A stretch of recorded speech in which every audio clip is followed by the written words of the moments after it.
All right, Sean Yseult, how's it going? Great, great. How are you doing? I'm doing good. I'm doing good. And what you been doing these days? You got a new band and stuff like that? Yeah. I'm playing in a new band called Star Dagger. I started with my friend Donna She-Wolf.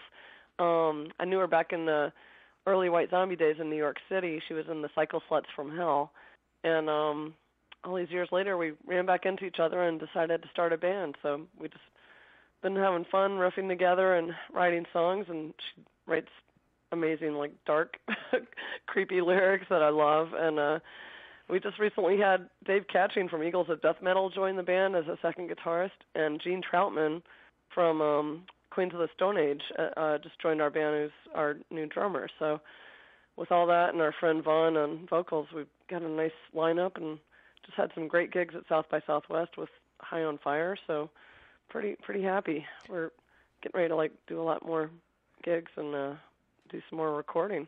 And now, like this, Sean, when you guys have a band like this with all these names in it, do you have to play cover songs, let's say when you go live? No, we play all original stuff. If we do a cover song, we don't do our covers from our own band. We actually do a cover, but it's a Blue Cheer song. And what Blue Cheer song are you covering? Out of Focus. That's my favorite. Now, throughout all these years in playing music, are you very satisfied with this lineup? Oh, definitely. It's so fun playing with these guys. These are people I kind of like travel and vacation with already. So it's just we're like, hey, why don't we play some shows while we're traveling? It's very talented musicians and really good friends. So can't ask for anything better. So once you're on vacation, you can play a few gigs. Exactly. Yeah, we all travel a lot anyway, so we're like, let's have some fun while we're while we're out there, Oh, that's make good. some music. Yeah. And also, I've seen that you wrote a book. I'm in the band. Yeah, it came out a little over a year ago. And this book, is it doing still good, would you say, online? It is, yeah. It actually the first printing sold out in 6 months, so they reprinted it. And it's back on the bookshelves, back at Amazon, and it's doing great. It's it just covers basically the very beginning of White Zombie to the very end, from everything all my stories, and from when Rob and I started the band to when we broke up, along with I just I happened to save all my backstage passes and punk rock flyers and everything. Like I took a lot of photos along the way too, because when Rob and I met, we were in design school, and I was actually a photo major at first, so I just stuck with it and kept taking a lot of pictures. So it's kind of like a book about White Zombie, but it's also a book about the era, because I was a big fan of all the bands we toured with. So there's a lot in there about Pantera, the Ramones, you name it, Danzig, a lot of great bands. In that sense, also, you're archivist. You save stuff throughout the years, which there's people that don't save stuff. And thank God you did. Yeah, that's part of why I made the book. I couldn't believe when I kind of stumbled across all my stuff in storage. I had about 10 boxes full of White Zombie stuff, old vinyl, all my photo albums, just everything. I not only saved it all and managed to keep it somehow through those 10 years of being on the road with White Zombie in storage or somewhere, but it also survived Katrina. I've been living in New Orleans all these years. So the fact that that stuff didn't get destroyed and flooded or rained on, I just felt like I better archive it somewhere a little safer than these boxes, before we get hit with another hurricane or something. So, Sean, you're saying that when Hurricane Katrina hit, the pictures and stuff were just in regular boxes, and the house was maybe flooded? Yeah. Yeah, they could have gotten flooded, but luckily, where I had it in storage was high enough up, it didn't get flooded, but Wow. it could have, and a lot of roofs caved in too, so it was definitely hit or miss whether your stuff got destroyed or not. So now you have it safely stored, or a little bit better, I should say. Yeah, yeah. It's well, it's hard to say in this town if the actual items are safe, but at least they're in a book now, so I don't have to worry so much if I lose everything. Yeah, that's a good point also. Yeah. With the scene in general today, what do you think of the economy as a musician? Oh my gosh. I feel so bad for musicians today. It's so hard, I don't know it's so different. I mean, in one way it's easier cuz bands can just make a record in their bedroom on GarageBand and Right. put it up on iTunes and kind of have the whole thing just out of their house without even going on tour. But on the other hand, if you did want to go on tour, just the price of gas alone is a huge deterrent.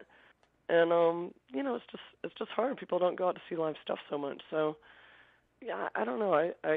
I'm glad I was touring in the 80s and 90s. I'm really glad. You know, that was definitely a prime time to be in a band that broke. I mean, geez, White Zombie sold 5 or 6 million records, and and it's even like somebody like Lady Gaga or I don't know, huge acts today. They're happy to break 1 million. So Mm. it's definitely everything's changed a lot, and I feel very lucky to have been a part of it when you could still go out on tour in a tour bus and actually sell some records. Now, let's say White Zombie would have came out today in this type of era with social media. How you think it would have went like now? God, I guess it would have to. It would depend on if us or our label were adept at the media today. Right. I still struggle with computers. So I don't. No, I mean I'm on the computer every day, but I still kind of I'm not happy about it.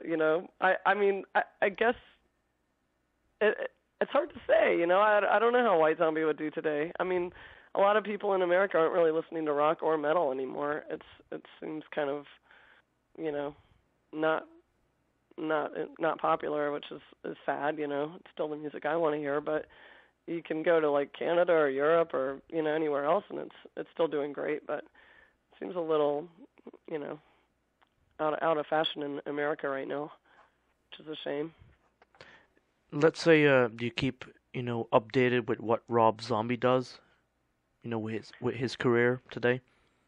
Not really. No, I mean, he hasn't really been in touch with any of us since the band broke up. I know he still does, his solo thing, and it's been making some movies, so that's good for him. And of course, are you going to be touring, Canada soon in the future? We'd love to. Like I said, Canada's always good for heavy music. Thank goodness. So, I not that I know of right now, but we're trying to get some New York dates maybe in September. So maybe we could tag on some Canadian dates around then. Well, that would be nice. I'm sure the Canadians would just love that. How is a day in the life of Sean when you wake Oh up man, until pretty. you go, you're done for the evening? How do you spend it nowadays? It's very different day to day. Sometimes I'm working on music and practicing at night and going out to see bands late at night and not up till the crack of noon. And sometimes I'm up working on. I actually have a show in galleries. I still do my photography, and I've got a gallery show up right now. So sometimes I'm working on my photos and my photo shoots. It's definitely different day to day depending on what I'm focused on. So I'm sure you're probably busier now than you've ever been. I kind of am, yeah. I kind of feel like I'm running like 3 or 4 different careers, and it's fun. I enjoy it. I'm still actually playing in a local band here in New Orleans called Rock City Morgue, and we've got a new release coming out in a couple months. So that's it's a little back burner for me now that I'm doing Star Dagger. But between those two bands and my photography, I've got a design company. I used to run a bar here in New Orleans for a while called the Saint, and that was taking up a little too much time, so we sold that. But it's been fun. I'm helping design a new. It's actually a design I did a while back with Schecter. My coffin bases. Hmm. We're working on making that for a public release in October. So I'm back and forth with technicians at Schecter right now, as far as how many knobs and all the specs on the bass right now. So that's fun. Well, Sean, it's been a pleasure talking to you, and it seems like your career's just keeping busier and busier, and that's good. Thanks so much. Thanks for having me, Jason. All right, well, you have a good one and a great year, okay? Thanks so much. Hope to see you guys up in Canada. Thanks so much. Have a good year too. All right. Bye-bye. Take care. You Bye. too.